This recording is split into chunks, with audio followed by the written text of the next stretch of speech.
Hello बच्चों, जैसा कि मैंने आपको पिछले ऑडियो में पढ़ाया था फिनॉल के बेंजीन नाभिक की अवक्रिया का 7वां भाग गाटरमैन अवक्रिया। तो पिछले ऑडियो वीडियो में मैंने आपको गाटरमैन अवक्रिया पढ़ाया था। आज हम आपको 8वां रिएक्शन पढ़ाएंगे, लेडरर मानसे अवक्रिया। तो ये भी एक प्रकार का नेम रिएक्शन है, इसको बोलते हैं लेडेरर मानसे अवक्रिया। अब लेडरर मानसे अवक्रिया में क्या होता है कि फिनॉल फार्मल्डिहाइड के साथ संघनन करता है। तो यहाँ हमारे पास HCHO फार्मल्डिहाइड HCHO फार्मल्डिहाइड का सूत्र है। तो फिनॉल हमारा HCHO के साथ संघनन अवक्रिया करता है, जिसको हम लेडरर मानसे अवक्रिया कहते हैं। तो इसका इंट्रोडक्शन सुन लीजिए बच्चों। अम्ल अथवा क्षार के उपस्थिति में, चाहे अम्ल के उपस्थिति में, चाहे क्षार के उपस्थिति में, चाहे अम्ल के उपस्थिति में अथवा क्षार के उपस्थिति में, फार्मल्डिहाइड HCHO के अधिक के साथ क्रिया करके फिनॉल बेकेलाइट बहुलक बनाता है। तो बेकेलाइट बहुलक कैसे बनाता है, उसकी रासायनिक अवक्रिया देखिए बच्चों। कि मैंने यहाँ फिनॉल की क्रिया फार्मल्डिहाइड से करा दिया। तो जब फिनॉल की क्रिया फार्मल्डिहाइड से कराएंगे अम्ल अथवा क्षार की उपस्थिति में, तो पहले हमारा बनता है आर्थो अथवा पैरा हाइड्रोक्सी मेथिल फिनॉल। तो मेरा पहले बनता है आर्थो हाइड्रोक्सी अथवा पैरा हाइड्रोक्सी मेथिल फिनॉल बनता है। तो मेरा पहले बनता है आर्थो तथा पैरा हाइड्रोक्सी मेथिल फिनॉल बनता है। अब ortho number of ortho hydroxy methyl phenol और number of para hydroxy methyl phenol. तो number of ortho hydroxy methyl phenol और number of para hydroxy methyl phenol आपस में जुड़कर बहुलकीकरण कर लेते हैं। तो आर्थो हाइड्रोक्सी मेथिल फिनॉल और पैरा हाइड्रोक्सी मेथिल फिनॉल में ये क्रियात्मक समूह है, OH क्रियात्मक समूह है। तो दो क्रियात्मक समूह वाले या दो समान क्रियात्मक समूह वाले या दो भिन्न क्रियात्मक समूह वाले अणु जब आपस में जुड़ते हैं तो सदैव संघनन अवक्रिया करते हैं। तो दो समान समूह क्रियात्मक, तो आर्थो हाइड्रोक्सी मेथिल फिनॉल में और पैरा हाइड्रोक्सी मेथिल फिनॉल में OH हमारा क्रियात्मक समूह है। तो OH क्रियात्मक समूह होने के कारण ये दोनों आपस में मिलकर नंबर ऑफ अणु जल बाहर निकाल देते हैं और संघनन अवक्रिया कर लेते हैं। अर्थात संघनन बहुलकीकरण अवक्रिया के सहायता से हमारा बेकेलाइट बहुलक बनता है। तो आर्थो हाइड्रोक्सी मेथिल फिनॉल का OH और पैरा हाइड्रोक्सी मेथिल फिनॉल का यहाँ का H, यहाँ से H और यहाँ से OH आपस में मिलकर के जल निकल जाता है। तो आर्थो हाइड्रोक्सी मेथिल फिनॉल और पैरा हाइड्रोक्सी मेथिल फिनॉल दोनों अणु बीच में CH2 के द्वारा जुड़ जाता है, जैसा कि मैंने यहाँ पर दिखाया है। ये आर्थो हाइड्रोक्सी मेथिल फिनॉल और ये para hydroxy methyl phenol CH2 समूह के द्वारा दोनों आपस में जुड़ जाते हैं। इसी प्रकार हमारा जो है इधर ये तो लंबाई में बढ़ता है, इसी प्रकार हमारा चौड़ाई में भी संघनन प्रक्रिया होती है और ये बेकेलाइट बहुलक का निर्माण हो जाता है। ये बेकेलाइट बहुलक का अणुसूत्र है, इसको हम बेकेलाइट बहुलक कहते हैं। तृतीयक बंधित बहुलक के नाम से जाना जाता है। तो कहने का मतलब ये है कि जब फार्मल्डिहाइड और फिनॉल आपस में अवक्रिया करता है, तो जब हमारा फिनॉल और फार्मल्डिहाइड आपस में अवक्रिया करता है तो सदैव बेकेलाइट बहुलक का निर्माण करता है। तो बेकेलाइट बहुलक किस प्रकार से निर्मित होता है, कैसे बनता है, वो मैंने आपको रासायनिक अवक्रिया यहाँ देकर आपको समझाया है। कि पहले हमारा फिनॉल फार्मल्डिहाइड से अवक्रिया करके आर्थो अथवा पैरा हाइड्रोक्सी मेथिल फिनॉल बनाता है। फिर आर्थो हाइड्रोक्सी मेथिल फिनॉल और पैरा हाइड्रोक्सी मेथिल फिनॉल आपस में नंबर ऑफ अणु आपस में संघनित होकर बहुलकीकरण की क्रिया करके संघनित हो जाता है और नंबर ऑफ अणु जल बाहर निकल जाता है। और यह दोनों अणु आपस में लंबाई में भी और चौड़ाई में भी इस तरीके से जुड़कर बेकेलाइट बहुलक का निर्माण कर देते हैं। तो इस प्रकार हमारा बहुलक का निर्माण हो जाता है। तो यह फिनॉल की क्रिया फार्मल्डिहाइड से है। अब हम लेते हैं फिनॉल की 9वीं अवक्रिया, फिनॉल की नाइट्रस अम्ल से अवक्रिया। नाइट्रस अम्ल HNO2 नाइट्रस अम्ल, इसे बोलते हैं नाइट्रस अम्ल। तो नाइट्रस अम्ल का सूत्र है HNO2 के साथ अपक्रिया। तो फिनाल की क्रिया नाइट्रस अम्ल से कराते हैं। तो जब हम फिनाल की क्रिया नाइट्रस अम्ल से कराते हैं तो फिनाल नाइट्रस अम्ल के साथ अपक्रिया करके पैरा नाइट्रोसोफिनाल बनाता है तथा कुछ मात्रा में लगभग 10% के मात्रा में आर्थो नाइट्रोसोफिनाल भी बनता है। तो मुख्य उत्पाद हमारा पैरा नाइट्रोसोफिनाल बनाता है, जबकि सह उत्पाद के रूप में कुछ थोड़ी बहुत उत्पाद 10% के उत्पाद में आर्थो नाइट्रोसोफिनाल का भी निर्माण होता है। तो हमारा नाइट्रस अम्ल तो बना के रखा नहीं रहता है, नाइट्रस अम्ल को तुरंत निर्मित किया जाता है। तो किसके द्वारा निर्मित किया जाता है? NaNO2, सोडियम नाइट्राइट लवण और सांद्र हाइड्रोक्लोरिक अम्ल। तो सोडियम नाइट्राइट NaNO2 और सांद्र HCl के मिश्रण को जब 0 से 5 डिग्री सेल्सियस ताप पे गर्म किया जाता है तो ये आपस में NaNO2 और HCl आपस में अपक्रिया करके नाइट्रस अम्ल बनाते हैं, HNO2 नाइट्रस अम्ल बनाते हैं और NaCl हमारा बाहर हो जाता है। अब यह बना हुआ नाइट्रस अम्ल HNO2 बना हुआ नाइट्रस अम्ल फिनाल से अपक्रिया करता है। तो जब हमारे पास HNO2 नाइट्रस एसिड फिनॉल से अपक्रिया, ये फिनॉल का सूत्र है। ये हमारा किसका सूत्र है? ये हमारा फिनॉल का सूत्र है। ये हमारा क्या है?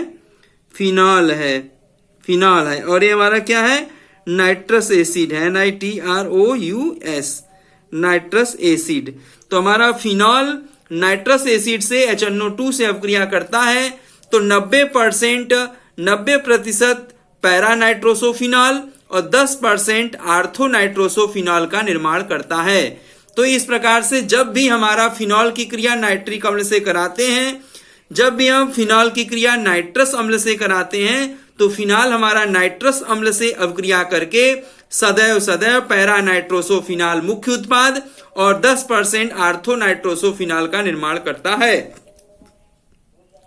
अब ये पैरा नाइट्रोसोफिनॉल जो हमारा है, तो पैरा नाइट्रोसोफिनॉल ये बंध यहां आता है, ये बंध यहां आता है, ये बंध यहां आता है, तो मतलब पुनर्विन्यास होता है। तो पैरा नाइट्रोसोफिनॉल जब पुनर्विन्यास होता है तो यहाँ ऑक्सीजन के बीच में युग्म बंध हो जाता है, ये बंध खिसक करके यहाँ चला आता है और ये बंध खिसक कर नाइट्रोजन और कार्बन के बीच में युग्म बंध हो जाता है। तो इस प्रकार से, और H हमारा यहाँ से टूट करके इस O से जुड़ जाता है, यह H यहाँ से टूट कर आता है, NO से जुड़ जाता है, तो यहाँ NOH हो जाता है। तो पैरा नाइट्रोसोफिनॉल पुनर्विन्यासित होकर कीनोन बनाता है और कीनोन पुनर्विन्यासित होकर पैरा नाइट्रोसोफिनॉल बनाता है। मतलब पैरा नाइट्रोसोफिनॉल से कीनोन, कीनोन से पैरा नाइट्रोसोफिनॉल, पैरा नाइट्रोसोफिनॉल से कीनोन, कीनोन से पैरा नाइट्रोसोफिनॉल का पुनर्विन्यास होता रहता है। तो ये हमारी अपक्रिया है फिनॉल की नाइट्रस अम्ल के साथ अपक्रिया। तो फिनॉल की नाइट्रस अम्ल के साथ अपक्रिया मैंने करा दिया, तो ये हमारा रासायनिक अपक्रिया हो गया। अब हमारा फिनॉल का रासायनिक गुण नंबर 3, तो रासायनिक गुण नंबर 3 अर्थात बेंजीन नाभिक से अपक्रिया। फिनॉल की बेंजीन नाभिक से अपक्रिया जो मैंने पीछे आपको देखिए यहां से पढ़ाना शुरू किया था, हमने आपको यहां से शुरू किया था फिनॉल का रासायनिक गुण नंबर 3 फिनॉल में बेंजीन नाभिक की अपक्रियाएं, ये समझाया। फिर आपको नंबर 1 हाइलोजनीकरण समझाया, फिर आपको नंबर 2 नाइट्रीकरण, फिर नंबर 2 मैंने आपको नाइट्रीकरण समझाया, फिर मैंने आपको नंबर 3 सल्फोनीकरण समझाया, फिर मैंने आपको 4 नंबर फ्रीडल क्राफ्ट अपक्रिया समझाया। इसमें 2 प्रकार से है, फ्रीडल क्राफ्ट एल्कलीकरण और फ्रीडल क्राफ्ट एसिडीकरण आपको समझाया।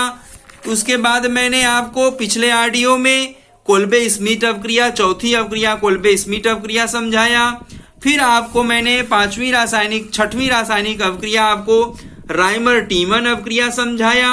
फिर आपको राइमर टीमन अपक्रिया के बाद मैंने आपको गाटरमैन अपक्रिया समझाया, 7वीं अपक्रिया गाटरमैन अपक्रिया समझाया।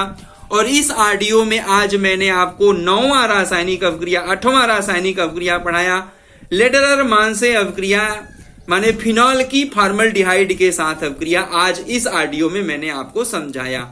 तो फिनॉल जब हमारा फिनॉल फॉर्मल्डिहाइड से अपक्रिया करता है तो वह बेकेलाइट बहुलक का निर्माण करता है। और फिर मैंने आज 9वां रासायनिक अपक्रिया पढ़ाया आपको कि फिनॉल नाइट्रस अम्ल से अपक्रिया करता है। तो फिनॉल जब हमारा नाइट्रस अम्ल से अपक्रिया करता है तो सदैव पैरा नाइट्रोसोफिनॉल और आर्थो नाइट्रोसोफिनॉल बनाता है। तो मुख्य रूप से 90% पैरा नाइट्रोसोफिनॉल बनाता है और 10% आर्थो नाइट्रोसोफिनॉल का निर्माण होता है। जब भी फिनॉल नाइट्रस अम्ल से अभिक्रिया करता है तो पैरा नाइट्रोसोफिनॉल का निर्माण करता है। अब हम फिनॉल के रासायनिक गुण का चौथा रासायनिक गुण लेंगे, फिनॉल का रासायनिक गुण नंबर 4। फिनॉल का रासायनिक गुण नंबर 4 जिसका हेडिंग है अन्य अभिक्रियाएं। तो फिनॉल का रासायनिक गुण नंबर 4 अन्य अभिक्रियाएं। तो फिनॉल का रासायनिक गुण नंबर 4 जो है हमारे पास अन्य अभिक्रियाएं। तो अन्य अभिक्रिया में हमारा कुल 2 पार्ट में अभिक्रिया है। अन्य अभिक्रिया हमारा 2 पार्ट में है। तो पहली पार्ट यहां समझाते हैं, फिर दूसरी पार्ट आपको समझाएंगे। तो अन्य अभिक्रिया के अंतर्गत हमारा पहला पार्ट है फिनॉल निम्न ताप पर। फिनॉल निम्न ताप पर 30 डिग्री सेल्सियस ताप पर, फिनॉल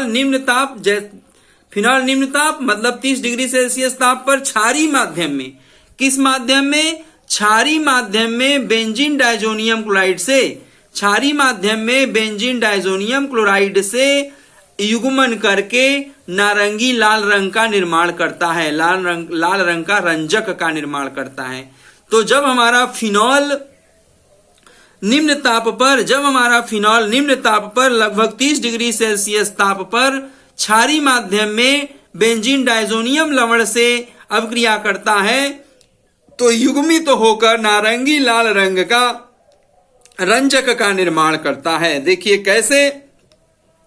तो ये हमारा बेंजीन डाइजोनियम क्लोराइड का सूत्र है हमारे पास। देखिए C6H5N2N2Cl।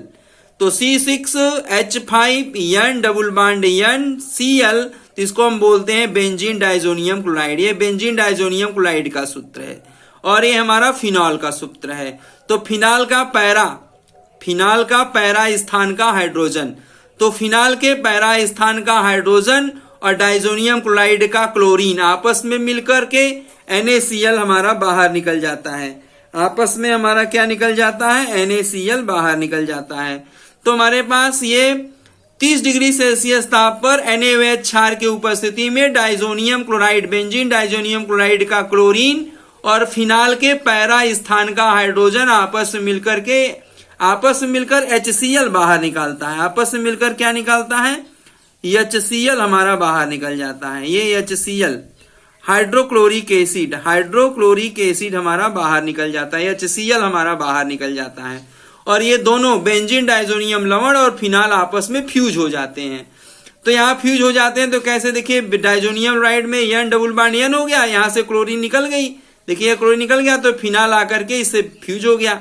इसका नाम क्या होगा? Para hydroxy azobenzene. तो जब बेंजीन डाइजोनियम क्लोराइड लवण फिनॉल से युग्मन करता है, बेंजीन डाइजोनियम क्लोराइड फिनॉल के साथ 30 डिग्री सेल्सियस ताप पर NaOH क्षार की उपस्थिति में आपस में जुड़ जाता है। तो आपस में जुड़कर क्या बनाता है? आपस में जुड़कर पैरा हाइड्रोक्सी एजोबेंजीन बनाता है। तो आपस में जुड़कर पैरा हाइड्रोक्सी एजोबेंजीन बनाता है जिसे हम नारंगी लाल रंग का रंजक कहते हैं। तो ये हमारा अन्य अभिक्रिया, फिनॉल के अन्य अभिक्रिया के अंतर्गत पहला पार्ट है। तो फिनॉल के अन्य अभिक्रिया के अंतर्गत ये जो पहला पार्ट है, अब हमारे पास दूसरा पार्ट हम लेते हैं। तो फिनॉल का दूसरा पार्ट क्या है? तो फिनॉल के दूसरे पार्ट की अभिक्रिया। तो फिनॉल के दूसरे पार्ट की अभिक्रिया सुनिए, अन्य अभिक्रिया के अंतर्गत दूसरी पार्ट की अभिक्रिया सुनिए। सांद्र सल्फ्यूरिक अम्ल, सांद्र H2SO4 मतलब सल्फ्यूरिक अम्ल, H2SO4 का नाम है सल्फ्यूरिक एसिड। तो सांद्र सल्फ्यूरिक अम्ल H2SO4 की उपस्थिति में फिनॉल थैलिक एनहाइड्राइड से युग्मन करके फिनाप्थेलिन का निर्माण करता है। तो फिनॉल क्या करता है? फिनॉल सांद्र सल्फ्यूरिक अम्ल के उपस्थिति में थैलिक एनहाइड्राइड से युग्मन करता है, मतलब थैलिक एनहाइड्राइड से जुड़ जाता है। तो फिनॉल हमारा सांद्र सल्फ्यूरिक अम्ल की उपस्थिति में थैलिक एनहाइड्राइड से युग्मन अभिक्रिया करके फेनाप्थेलिन का निर्माण करता है। और फेनाप्थेलिन एक सूचक का कार्य करता है। फेनाप्थेलिन एक सूचक है। तो एक प्रकार से हमारे पास फिनॉल थैलिक एनहाइड्राइड से अभिक्रिया करके एक प्रकार का फेनाप्थेलिन सूचक का निर्माण करता है। कैसे करता है? देखिए यहाँ पर ये हमारा थैलिक एनहाइड्राइड का सूत्र है। ऊपर जो मैंने ये इतना बड़ा सूत्र लिखा है, इतना बड़ा सूत्र हमारा यहां तक थैलिक एनहाइड्राइड का सूत्र है, और नीचे हमारा फिनॉल है। फिनाल का एक अणु, फिनाल का दूसरा अणु, फिनाल का एक अणु, फिनाल का दूसरा अणु, और ऊपर हमारा थैलिक एनहाइड्राइड है। तो ये फिनाल के दो अणु थैलिक एनहाइड्राइड के एक अणु से युग्मन करते हैं। किसके उपस्थिति में? सांद्र सल्फ्यूरिक अम्ल के उपस्थिति में। तो फिनाल का ये H और थैलिक एनहाइड्राइड का O आपस में मिलकर के जल बाहर निकाल लेता है, और दोनों आपस में जुड़कर इस प्रकार से फेनाप्थेलिन, ये फेनाप्थेलिन का सूत्र है। इतना बड़ा जो सूत्र आप देख रहे हो, इतना बड़ा सूत्र हमारा फेनाप्थेलिन सूचक का सूत्र है। तो ये फेनाप्थेलिन सूचक का सूत्र है जिसका निर्माण करता है। तो कहने का अर्थ ये है कि जब हमारा फिनॉल बेंजीन डाइजोनियम क्लोराइड से अभिक्रिया करता है तो पैरा हाइड्रोक्सी एजोबेंजीन नारंगी लाल रंग का रंजक बनाता है। तो कहने का अर्थ यह है कि जब हमारा फिनॉल बेंजीन डाइजोनियम क्लोराइड से निम्न ताप पर क्षार के उपस्थिति में अभिक्रिया करता है तो फिनॉल और डाइजोनियम क्लोराइड लवण आपस में युग्मन करके पैरा हाइड्रोक्सी एजोबेंजीन नारंगी लाल रंग का रंजक का निर्माण करता है। और कहने का दूसरा मतलब है कि फिनॉल जो है सांद्र सल्फ्यूरिक अम्ल के उपस्थिति में, फिनॉल हमारा सांद्र सल्फ्यूरिक अम्ल H2SO4 की उपस्थिति में फिनॉल का दो अणु थैलिक एनहाइड्राइड के एक अणु से, फिनॉल का दो अणु थैलिक एनहाइड्राइड के एक अणु से अभिक्रिया करके फेनाप्थेलिन सूचक का निर्माण करता है। तो इस प्रकार से हमारे पास फिनॉल के अन्य अभिक्रिया भी समाप्त हो जाती है। तो हमारे पास फिनॉल की चारों अभिक्रियाएं समाप्त हो जाती हैं। चारों अभिक्रियाओं के बारे में एक बार सुन लीजिए, हम एक बार से समरी सुना दे रहे हैं। हमारे पास फिनॉल का जब रासायनिक गुण चला था तो हमने फिनॉल के रासायनिक गुण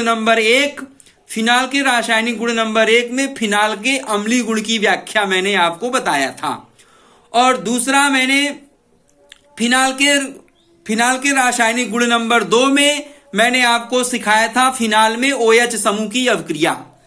तो फिनॉल में OH समूह की अभिक्रिया के अंतर्गत मैंने आपको पढ़ाया था एल्कलीकरण, एसाइलेशन और बेंजोइलीकरण, अमोनिया से अभिक्रिया और फेरिक क्लोराइड से अभिक्रिया मैंने आपको बताया था। अब हमारे पास फिनॉल का तीसरा रासायनिक गुण, तो फिनॉल के तीसरे रासायनिक गुण के अंतर्गत मैंने फिनॉल के बेंजीन नाभिक की अभिक्रिया आपको समझाया था, और चौथे रासायनिक गुण में मैंने आपको फिनॉल की अन्य अभिक्रिया के अंतर्गत आपको कुछ रासायनिक अभिक्रिया समझाया है। तो ये हमारा फिनॉल का रासायनिक गुण आज हमारा समाप्त हो जाता है। तो फिनॉल का रासायनिक गुण हमारा अब समाप्त होता है। अगला हेडिंग होगा फिनॉल का उपयोग। अगला हेडिंग होगा हमारा फिनॉल का उपयोग। तो फिनॉल का हम उपयोग कैसे करते हैं? तो फिनॉल का पहला उपयोग है साबुन, क्रीम, लोशन आदि में जीवाणुनाशक तथा प्रतिरोधी के रूप में फिनॉल का प्रयोग किया जाता है। फिनॉल एक प्रकार का एंटीसेप्टिक है। एंटीसेप्टिक की हिंदी प्रतिरोधी है। तो फिनॉल का उपयोग हम जीवाणुनाशक तथा प्रतिरोधी के रूप में करते हैं। फिनॉल का उपयोग हम जीवाणुनाशक और प्रतिरोधी के रूप में साबुन के अंतर्गत, क्रीम के अंतर्गत, लोशन के अंतर्गत करते हैं। यह हमारा फिनॉल का उपयोग नंबर 1 है। फिनॉल का उपयोग नंबर 2, तो फिनॉल का उपयोग नंबर 2 है हमारा रंजकों के निर्माण में फिनॉल का प्रयोग किया जाता है। अर्थात रंजक का निर्माण हम फिनॉल के सहायता से करते हैं। जैसे मैंने अभी पीछे आपको अन्य अभिक्रिया के अंतर्गत पढ़ाया कि फिनॉल बेंजीन डाइजोनियम क्लोराइड से अभिक्रिया करके पैरा एजॉक्सी एजोबेंजीन, देखिए पीछे मैंने आपको पढ़ाया पैरा हाइड्रोक्सी एजोबेंजीन। तो पैरा हाइड्रोक्सी एजोबेंजीन रंजक है। तो यहां मैंने उपयोग नंबर 2 में बताया कि रंजकों के निर्माण में फिनॉल का प्रयोग किया जाता है।